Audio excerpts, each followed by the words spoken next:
We are looking at how to pronounce this biblical name. We'll be looking at how to say more names from the Bible and correct pronunciations too. Stay tuned to learn more. In Hebrew, for reference, it's said as Shiphrah, Shiphrah, okay? So in English, some say it as Shiphrah with a P sound, but it's an F sound. Shiphrah, Shiphrah is how it's said. Now you know. Stay tuned to learn more.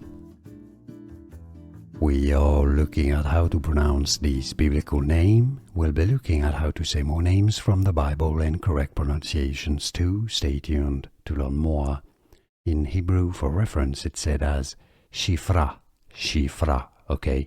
So in English, some say it as Shiphrah with a P sound, but it's an F sound. Shiphrah, Shiphrah is how it's said. Now you know. Stay tuned to learn more. Here are more videos on how to pronounce more confusing words and names too many mispronounced. Like this video if you found it useful. I appreciate your support. I'll see you soon and thanks for watching.